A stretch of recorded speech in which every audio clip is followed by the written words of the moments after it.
सभी को जय श्री कृष्णा, राधे राधे।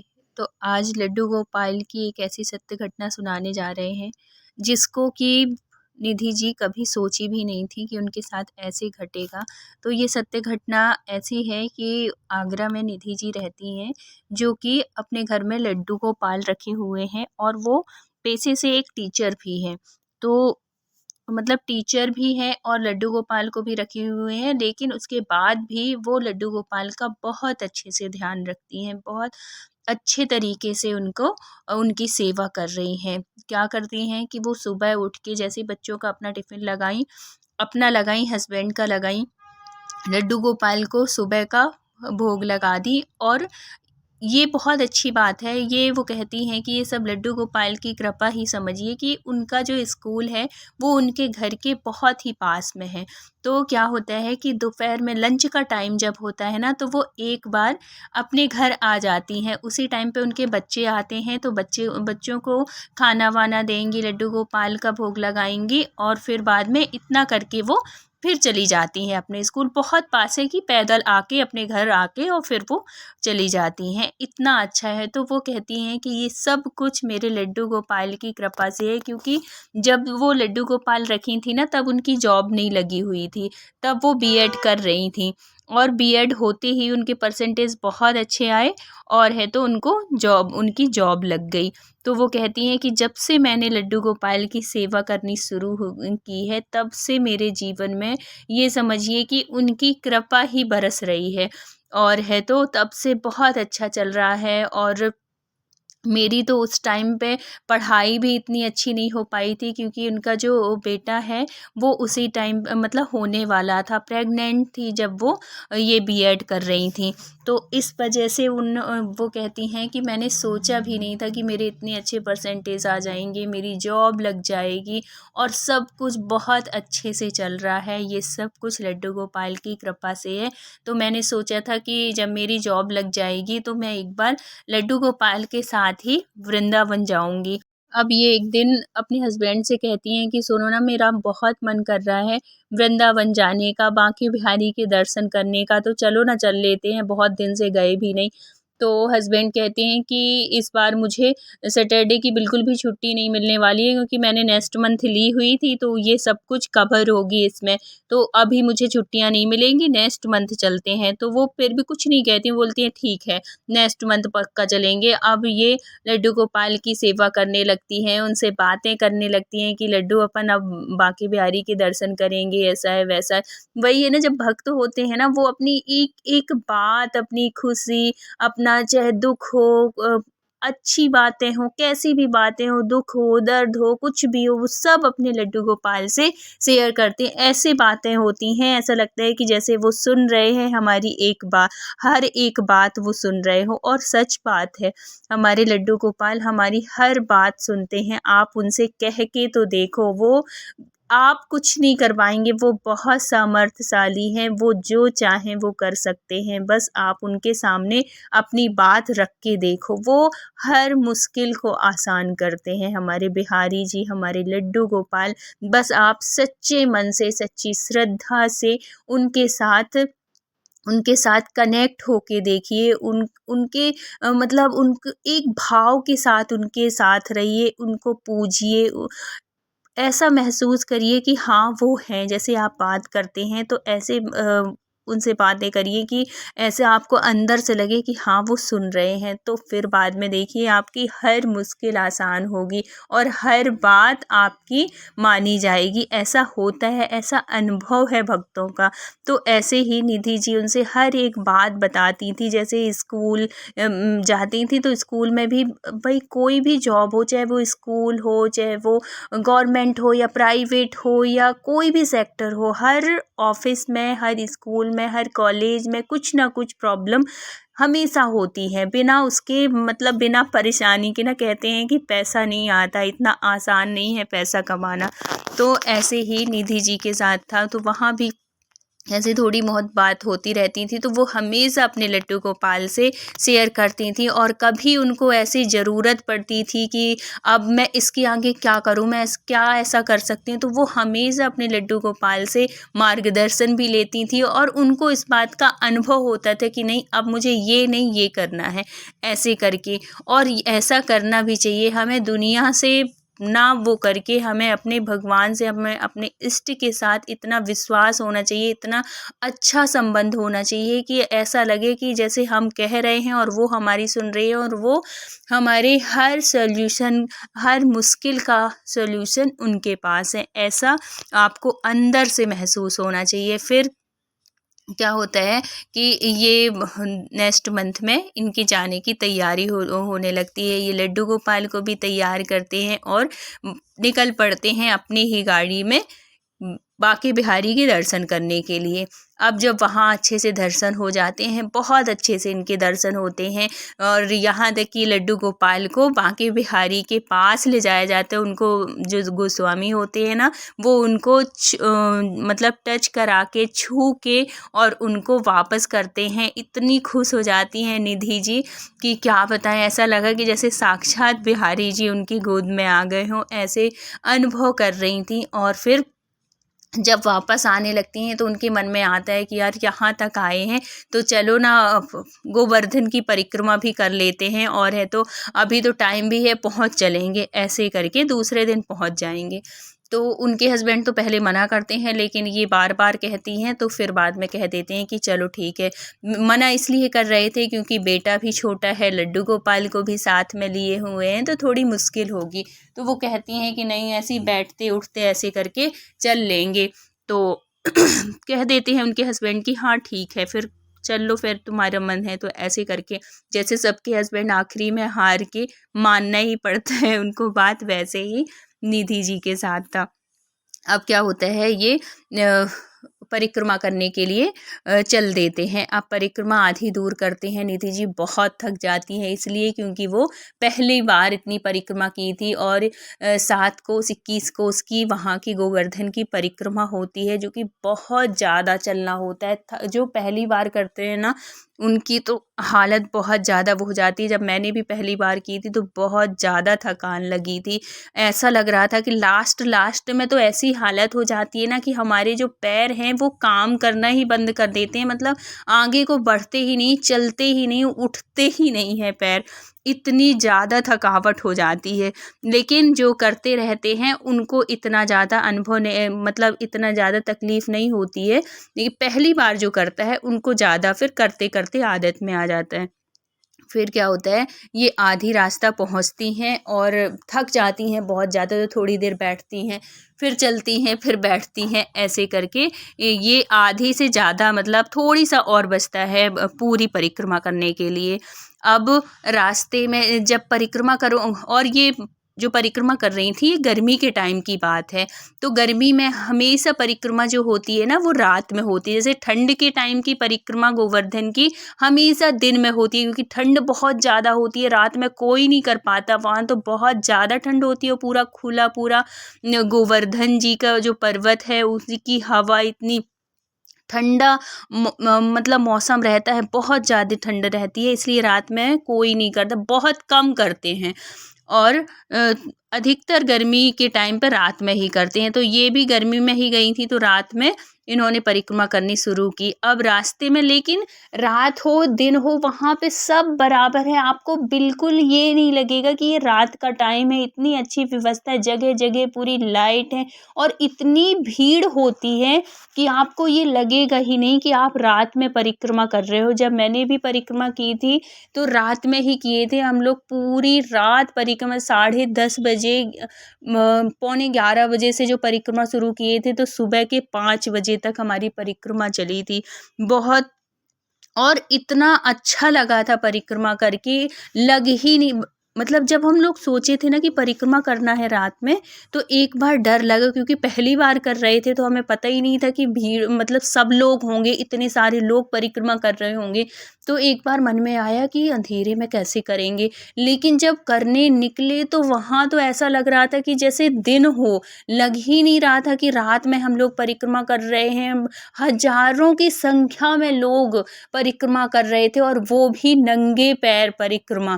पूरी 21 कोस 7 कोस की जो परिक्रमा है, वो पूरी परिक्रमा नंगे पैर लोग करते हैं। ये सब कुछ बिहारी जी, राधा रानी और लड्डू गोपाल की कृपा की वजह से है, क्योंकि अगर उनकी कृपा ना हो ना, तो कभी कोई नहीं कर सकता। और वहाँ के जो भी परिक्रमा किए होंगे गोवर्धन की, तो आपने महसूस किया होगा वो जो रेत है पैरों में ऐसे लगती है, जब वहाँ पे परिक्रमा करो तो ऐसा लगता है कि जैसे हम कारपेट में चल रहे हों। ये लगता ही नहीं है कि हम ज़मीन में चल रहे हैं और कंकड़ों के बीच में चल रहे हैं। इतना मतलब अंदर से इतना ऐसा महसूस हो रहा था ना, कि मैं खुद अपना अनुभव बता रही हूँ कि मैं शब्दों में नहीं बता सकती। इतना अच्छा लगता है, लगता ही नहीं है कि हम ज़मीन में चल रहे हैं। इतनी सॉफ्ट है वहाँ की जो रज है, इतनी मुलायम है, जैसे मैंने बताया कि बिल्कुल कारपेट जैसे लग रहा है, कि जैसे हम मखमल के ऊपर पैर रख रहे हों। इतनी दयालु हैं हमारे बिहारी जी, इतनी कृपा करते हैं अपने भक्तों के ऊपर कि आप आके तो देखो, आप आओ तो मैं पूरा करवाऊँगा, और मैं ऐसी व्यवस्था करूँगा कि आपको महसूस ही नहीं होगा कि आपने कितने किलोमीटर पैदल चल लिया। तो ऐसे ही ये कर रही थी, निधि जी परिक्रमा कर रही थी, लेकिन बच्चा भी साथ में था और लड्डू गोपाल भी साथ में थे, तो उनका ध्यान भी रखना पड़ रहा था बार बार, थोड़ी थोड़ी उसमें, क्योंकि बेटा भी छोटा था और लड्डू गोपाल तो हमारे हैं ही छोटे। तो अब क्या होता है कि रास्ते में जहाँ पे ये थोड़ी सा रुकी हुई थी, और रास्ते में एक बात और, कि इतनी अच्छी व्यवस्था है ना वहाँ पे, जगह जगह आपको खाने को पीने को ऐसे मिलता रहता है। और मसाज वाली मशीनें भी रखी हैं, कि अगर आपके पैरों में बहुत ज़्यादा दर्द हो रहा है, पेन हो रहा है, तो आप वहाँ पे मसाज भी करा लीजिए। 10 रुपए मिनट लगते हैं शायद, और है तो जितने मिनट भी आपको कराना है उस हिसाब से आप करा लो। तो बहुत अच्छी सुविधा भी है, आपको बिल्कुल भी तकलीफ नहीं होगी, बिल्कुल भी दर्द नहीं होगा। बस एक बार आप बिहारी जी से कह दो, अपने लड्डू गोपाल से कह दो कि मुझे आना है, फिर सारी व्यवस्था वही करते हैं।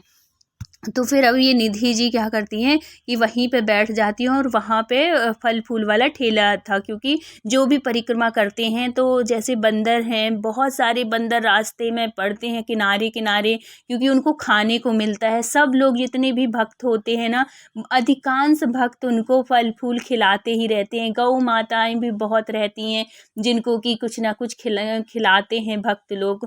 चना, सब बहुत सारी चीज़ें मिलती हैं भगवान पोशाक, सब कुछ। तो ये निधि जी अपने हस्बैंड से कहती हैं कि केला ले लेते हैं, और यहाँ पे बहुत सारे बंदर बैठे हुए हैं, तो उनको खिला दो। और वहीं पे अपने लड्डू गोपाल जो डलिया में ली हुई थी सुंदर सी, तो वहीं पे रख देती हैं, और केला उनके हस्बैंड लेते हैं 2-3 दर्जन। तो कुछ बंदरों को खिलाने लगते हैं और कुछ निधि जी को पकड़ाते हैं। तो निधि जी क्या करती हैं कि 3-4 केले अपने लड्डू गोपाल के पास रख देती हैं उसी डलिया में, कि लो लाला तुम भी खाते रहो, ऐसे करके, मतलब भाव से कि आप भी खाओ। और बंदरों को वो भी देने लगती हैं, क्योंकि बहुत जब कोई भी बांटने लगता है ना वहाँ पे, तो जहाँ भी आसपास के भी जो बंदर होते हैं वो सब एक जगह आ जाते हैं, और बहुत जगह जगह आपको बहुत टोली में बंदर मिलते हैं, चाहे रात हो या दिन हो। बहुत अच्छा लगता है वहाँ, आप लोग एक बार जाके देखिए, बहुत अच्छा लगेगा आपको, बहुत महसूस होगा भगवान की कृपा। तो ऐसे ही उनको खिलाने लगी, बंदरों को खिलाने लगी, और खिलाते खिलाते, क्योंकि इन्होंने एक गलती कर दी थी, गलती नहीं, ये तो इनका भाव था कि मेरे लड्डू गोपाल भी बहुत देर से मतलब चल रहे हैं, तो इनको भी दे दूं। और वहीं पे ये डलिया जहाँ पे बैठी हुई थी, पट्टी सी बनी हुई थी, वहीं पे ये डलिया रखती हैं, और बेटे के पास, मतलब बेटा अपने पापा के पास है, और ये भी साइड में होके बंदरों को खिलाने लगती हैं। इतने में एक शैतान बंदर आता है और इनकी जो डलिया थी, लड्डू गोपाल की जो डलिया थी, तो वो डलिया को उठा लेता है। वो कैसे उससे उठाता है कि उसमें इसलिए उठा लिया, उनको लड्डू गोपाल से कुछ वो नहीं था, उनको उसको था, उस बंदर को केले से मतलब था। लेकिन वो जैसे ही वो डलिया की तरफ दौड़ता है, वैसे ये निधि जी पीछे मुड़ती हैं, बोले अरे अरे अरे अरे वो केला ये है ले, ऐसे करके बुलाती है। लेकिन बंदर तो शैतान होते हैं, वो कहाँ सुनने वाला था, वो उनकी डलिया पकड़ता है लड्डू गोपाल की, और है तो ऊपर वहीं पे पेड़, क्योंकि पेड़ के नीचे ही बंदर रहते हैं अधिकतर, और पेड़ में चढ़ जाता है। अब तो निधि जी की हालत पूछो नहीं, हे भगवान।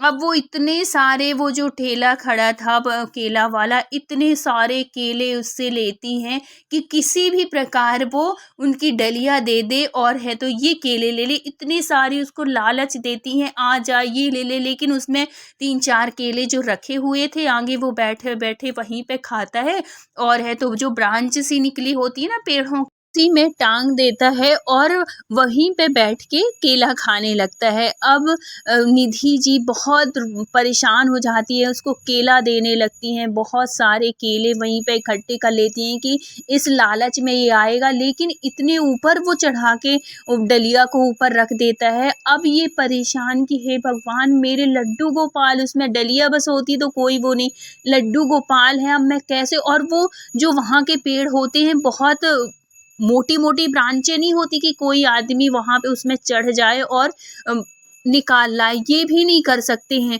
पतली पतली सी ब्रांचें होती हैं, अब कौन चढ़े, किससे बोलें रात में।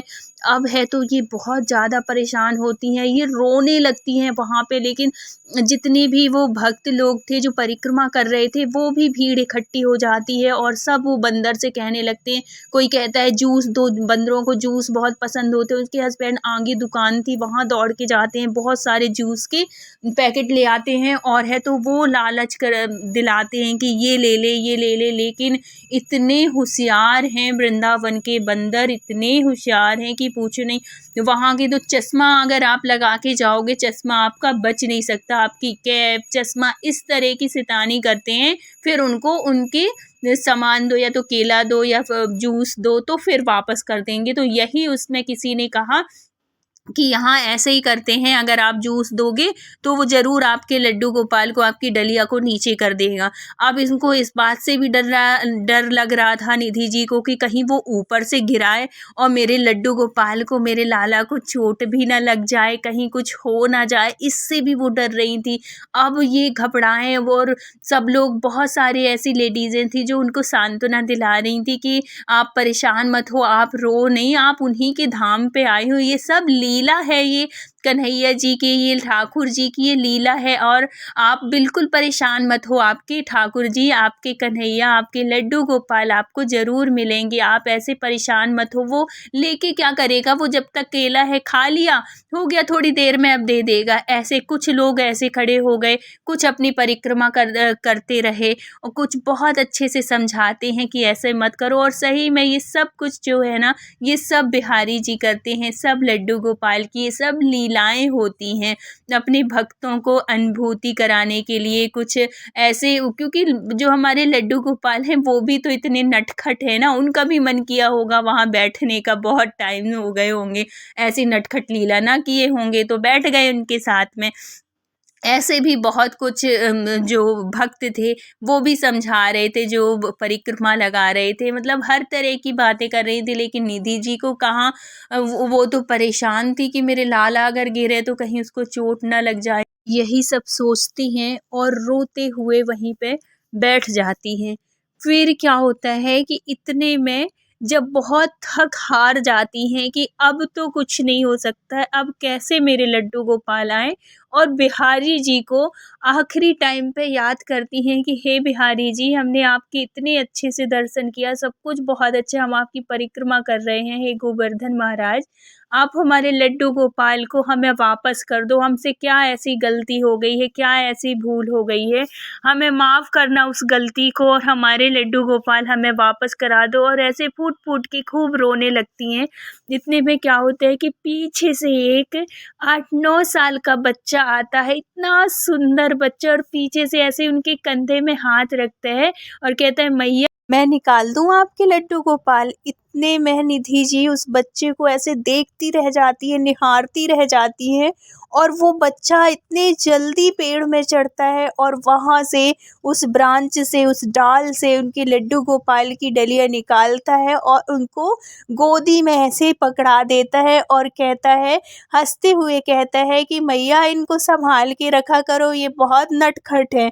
और ऐसे कहता हुआ, और निधि जी तो पलके नहीं झपका रही है उस बच्चे को देखती हुए, और तिरछी मुस्कान मुस्कुराते हुए, और वो उस गलियों में कहाँ चला गया, निधि जी कहती हैं कि वो दिखा भी नहीं वो बच्चा।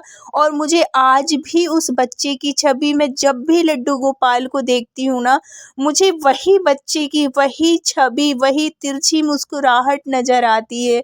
तो ये कोई और बच्चा नहीं, ये साक्षात बांके बिहारी थे, जो कि वो बच्चे के रूप में आए और उनके लड्डू गोपाल को वहाँ से निकाला और उनकी गोद में दिया। तो ऐसे ही होती है हमारे लड्डू गोपाल की कृपा, हमारे बांके बिहारी की कृपा, कि अगर उनको एक बार आप पुकार के तो देखो, हर मुश्किल, हर परेशानी को दूर करने वो आते हैं। तो वीडियो अगर अच्छी लगी हो तो please like, share and subscribe करिएगा। मिलते हैं किसी नेक्स्ट सत्य घटना के साथ। जब तक अपना ख्याल रखिए, अपनों का ख्याल रखिए। Thank you so much full watch करने के लिए। राधे राधे।